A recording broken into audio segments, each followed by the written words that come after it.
코로나19 확산으로 세계적인 물류 대란이 발생했지만 역대 최대 실적을 이룬 곳이 있습니다. 바로 인천항인데요. 많은 역경 속에서도 5년 연속 300만 TEU를 달성한 배경과 그 노력에 대해서 인천항만공사 김종길 운영부문 부사장과 이야기 나눠보겠습니다. 어서 오십시오. 예, 안녕하십니까. 예, 네. 인천항만공사 김종길입니다. 네, 반갑습니다. 인천항 수도권에서 가장 가깝고 또 국제항 중에 하나인데요. 인천항만공사가 이곳을 운영하고 있습니다. 예. 인천항만공사와 인천항 어떤 곳인지 먼저 소개를 해주시죠. 네, 아마 먼저 인천항을 말씀드리기 전에 인천항만공사를 모르신 분들이 많을 텐데요. 저희가 2000년대 이후부터 국가 간의 교육이 많이 활발해지면서 항만 간 경쟁이 굉장히 심화됐습니다. 이렇게 급변하는 해운항만 물류 환경에 효율적으로 좀 대응하고 이렇게 해서 관리하기 위해서 지난 2005년 설립이 되었습니다. 그래서 올해 7월 달로 돼서 출범한 지 총 16년이 되었습니다. 저희 인천항만공사는 수출입 물류가 보다 빠르고 안전하게 하기 위해서 부들 건설이라든지 이런 인프라 건설과 해양 관광 발전을 하기 위해서 국제부두라든지 크루즈부두 이렇게 해양 관광 발전을 위해서 지금 노력을 하고 있습니다. 수출을 보다 활성화하기 위해서 또한 국가 경제에 이바지하고자 항만 인근에 배후 단지를 조성해서 고부가치 물류를 중점적으로 추진해 오고 있습니다.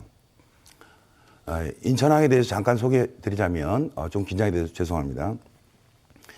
역사적으로 보면 372년, 서기 372년 백제 근처공항 때부터 인천항과 일본과의 교력이 있었다고 해요.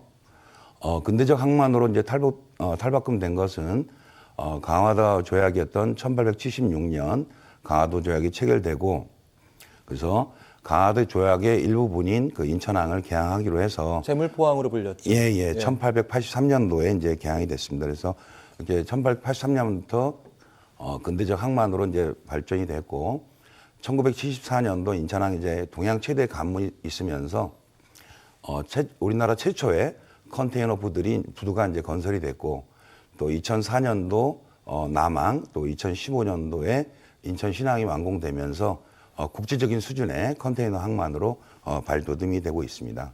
네, 그래서 북항도 있고 요즘에는 내항, 연안항부터 시작해서 신항까지 점점 그 규모를 넓혀가고 있는데, 사실은 세계적인 코로나19 유행으로 사실 전 세계적으로 물류 대란이 좀 일어났습니다. 그러니까 잘 움직이지 않은 것이죠, 물류의 흐름이요.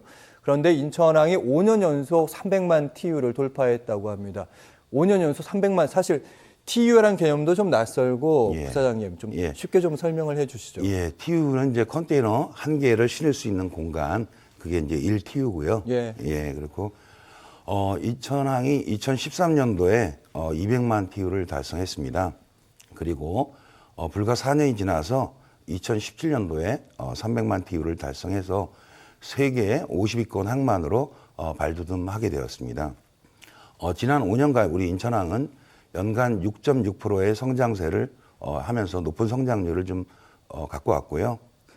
이러한 팬데믹 상황에도 불구하고 선박 부족이라든지 그다음에 해운 운임이 급등한 거라든지 또 물류 정체가 발생됨에도 불구하고 이탈 가능성이 높은 항로에 대해서는 저희가 별도 관리를 하게 되고, 또 물류 환경 개선 작업이라든지 또 철저한 방역 활동을 통해서 올해는 작년도보다 약 한 5만 TEU 정도가 증가된 332만 TEU 정도를 처리할 것으로 보고 있습니다.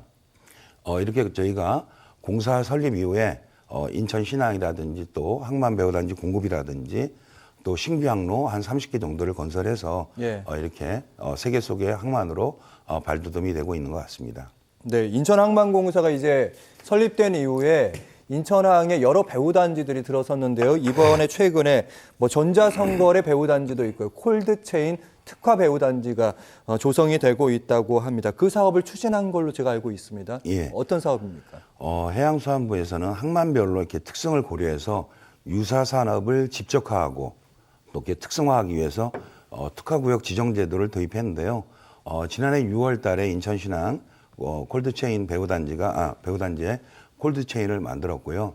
콜드체인이라고 하시면 냉동 냉장을 집적화할 수 있는 그런 물류센터가 만들어졌다고 보시면 되겠습니다. 배후단지 안에 그런 냉동 창고가 조성이 질적화할 수 있는 그런 장소가 만들어졌다고 보시면 되고요. 예. 또한 이제 요즘에 코로나 이후에 이제 굉장히 많이 이제 전자상거래가 많이 급증하고 있는데 전자상거래 특화 단지도 저희가 조성하겠습니다. 그래서 조금 더 살펴보면 콜드체인 특화 구역 같은 경우는 최근에 축산물이라든지 수산물 또 의약품 이런 냉동 냉장 수요가 굉장히 많아지고 있는데 일반 냉장 창고하고 인천항은 좀 다릅니다. 어떤 게 다르냐면 일반 그 냉동 냉장 창고는 전기를 통해서 냉장을 하거나 이제 그러는데요. 네. 우리 인천항 같은 경우에는 우리 인천항 그 배후단지 남쪽에 신항 남쪽에 LNG 기지가 있습니다. 예. 한가스공사의 LNG 기지가 가스공사의 LNG 기지가 LNG는 영하 162도 상태에서 이게 고체 상태가 됩니다. 이렇게 예. 고체 상태로 보관했다가 이거를 액체 상태로 이제 보내려면 0도로 기화해야 되는데 이때 버려지는 냉매가 있습니다. 이런 냉매를 버리지 않고 이걸 활용해서 하게 되면 기존의 물류센터 대비해서 전기료를 약 한 70% 절감을 시킬 수가 있습니다. 환경에도 좋고요. 예. 또한 전자상거래 이제 뭐 해외 직구 이런 부분들이 굉장히 많이 증가되고 있는데요. 저희가 전자상거래 특화존을 만들어서 그 동안에는 대부분 이제 항공으로 가다 보니까 배송 비용도 많이 들고 이제 그랬습니다. 그렇죠. 인천항에는 10개의 카페리 항로가 있거든요. 그래서 저녁에 오후 4시까지만 갖다 주면 다음날 아침에는 바로 중국에 갈 수 있기 때문에 대량의 물건들을 아주 저렴하게 갈 수 있다 보니까 이렇게 인천항에 전자상거래 특화단지가 조성되게 되었습니다. 네, 아까 지금 콜드체인도 사실은 환경에도 좋다고 저희가 말씀을 드렸는데 전국 최초로 인천항에 해상 태양광이 설치가 됐고 저희 방송을 통해서 소개가 좀 됐습니다. 네. ESG 경영의 일환이라고 봐야 되는 거죠. 예. 인천항에 보면 이제 산업용 중장비 설비가 굉장히 많습니다. 이런 중장비가 굉장히 탄소 의존도가 상당히 높거든요. 이제 그래서 저희 인천항만공사에서는 육상에서 전원을 공급하는 전원 공급 장치라든지 그다음에 선박이 저속 운항하는 프로그램이라든지 그다음에 항만 운송 장비를 친환경으로 한다든지 이런 그다음에 항만 유유부지에 태양광 설비를 통해서 저희가 에너지를 갖는다든지 이런 환경 분야에 굉장히 많은 신기술 개발과 또 정책 보급에 많이 노력을 해왔습니다. 최근에 기후 변화가 전 세계적으로 이렇게 화두죠. 위기가 되고 인식이 확산되면서 저희가 이에 발맞춰서 환경뿐만 아니라 또 사회적 가치, 어떤 사회라든지 그 소셜, 그 다음에 지배구조 이런 분야에 대해서 이행 역량을 확보하기 위해서 ESG 경영을 지금 실천하게 되었고요. 저희가 지난 8월 달에 2050 인천항 탄소 중립을 선언을 했습니다. 네. 그래서 2030년까지는 인천항만공사에 있는 IPA 자체에 탄소 중립을 했고 2040년까지는 항만 내 하역 장비 또 2050년까지는 해상과 육상 분야까지 전체적으로 확대하는 그런 인천항의 완전한 탄소 중립을 위해서 지금 노력을 하고 있다는 말씀드리겠습니다. 네. 예. 그리고 이번 질문은요, 조금 좀 분위기를 풀 수도 있는 질문인데, 인천항을 통해 수출되는 전국 1등 품목이 있다고 합니다. 뭐 앞으로 최신 비즈니스 모델로 탈바꿈한다는 얘기가 있던데, 어떤 얘기입니까? 사회자님께 한번 질문 하나 드려도 될까요? 예, 그래서 뭐냐면, 전국에서 해외로 수출되는 중고 자동차가 인천항에서 한 몇 %나 될까요? 글쎄요, 제가 사실 질문지는 미리 받았는데 일부러 안 찾아봤습니다. 예. 부산항, 인천항, 평택항, 부산항이 제일 크니까 예. 한 20%쯤 되지 않을까요? 아닙니다. 지금 뭐 거의 90% 정도가 저희 인천항을 통해서 수출되고 있고 예. 작년에만 약 한 40만 대 정도 수출됐고 수출 금액으로 보면 저희가 한 1조가 넘습니다. 근데 현재 인천항 그 송도 유원지에 이렇게 무분별하게 난립이 되면서 화물 중심으로만 이렇게 처리를 되다 보니까 지역 주민들도 부정적 인식이 있고 또 고부가치 산업임에도 불구하고 고부가치를 좀 발전시킬 수 없는 그런 문제가 있었습니다. 예. 그래서 저희가 약 한 5천억 정도의 그 비용을 투자해서 인천항 남항에 약 한 12만 평 정도를 조성해서 스마트 오토밸리를 조성해서 저희가 최첨단 친환경으로 해서 수출 경쟁력도 확보하고 또 인천항의 물동량도 확대를 할 계획입니다. 더불어서 저희가 물류만 하는 게 아니라 그 주변 해양관광 벨트를 만들어서 인천항에 새로운 랜드마크로 이렇게 좀 조성을 할 계획을 갖고 있습니다. 네. 최근 물동량이 이제 증가함에도 불구하고 코로나19로 해양 관광객은 좀처럼 늘지도 않고 아무래도 받을 수도 없는 입장입니다. 인천항만공사는 어떤 지원을 하고 있고 어떤 계획을 품고 있습니까? 예. 코로나19 때문에 뭐 전 국민이 다 고통을 받고 있는 건 사실이고 또 인천에 있는 인천뿐만 아니라 또 특히나 항만 업계라든지 또 항만에 종사하고 있는 분들이 굉장히 애로사항을 많았습니다. 그래서 저희가 작년에 한 185억 정도를 지원을 했고요. 그다음에 금년에는 266억, 그래서 전체 합쳐서 한 451억 정도의 코로나 피해 극복 지원 방안을 마련해서 지금 지원하고 있습니다. 특히나 여객과 관련되는 거는 저희 인천항에는 크루즈 여객도 있고 또 10개의 카페리 항로, 그것도 중국을 오가는 카페리 항로가 있는데 지금 여객이 완전히 다 중단되다 보니까 예. 여객 관련된 선사 또는 거기에는 또 상업시설이 있습니다. 상업시설 아예 손님이 없다 보니까 임대료를 지금 전액 100% 감면을 하고 있고요.